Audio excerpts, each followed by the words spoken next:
Hai guys, kembali lagi di sesi Ama bareng Kofilbert. Kali ini kita akan menjawab salah satu komentar dari kalian.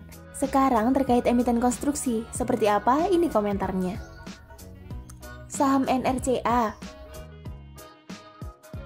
Halo semua, kembali lagi bersama saya Filbert dari komunitas Filbert Game Plan. Pada sesi Ama kali ini, kita akan membahas terkait salah satu pertanyaan teman kita yang menanyakan terkait saham NRCA. Mari kita mulai. Bila kita bicara perusahaan konstruksi swasta, maka TOTL seringkali langsung muncul kepikiran. Namun ada juga emiten konstruksi swasta milik Saratoga yang akan kita bahas pada video kali ini. Beberapa proyeknya pun cukup sering kita dengar, seperti Hotel Tendam Semarang, Renaissance Hotel and Villas Bali, dan Apartemen 57 Promenade Jakarta. PT Nusara Cipta Tbk pertama didirikan tahun 1975 dan IPO tahun 2013.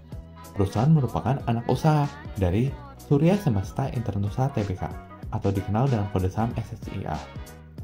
Secara kinerja, hampir seluruh pendapatan perusahaan disumbangkan oleh segmen konstruksi.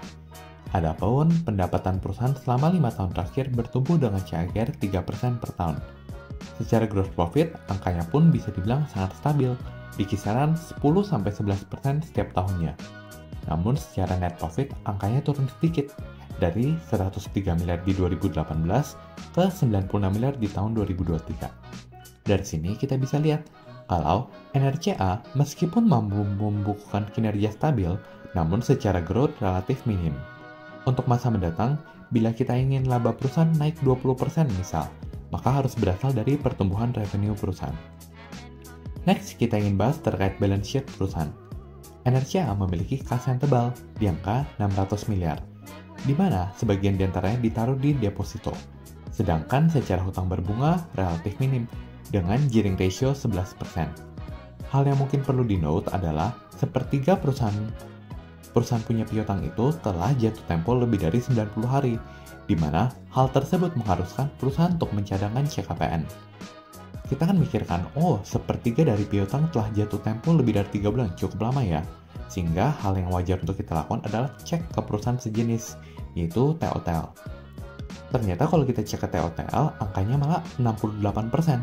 Jadi kalau NRCA, sepertiga piutang telah jatuh tempo lebih dari 3 bulan, kalau di TOTL malah 68% piutang telah jatuh tempo di atas 3 bulan.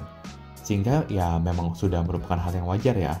Nah, hal tersebut mengharuskan perusahaan konstruksi, baik swasta atau tidak sebetulnya, untuk mencadangkan CKPN alias cadangan kerugian penurunan nilai yang mereka nilai tepat.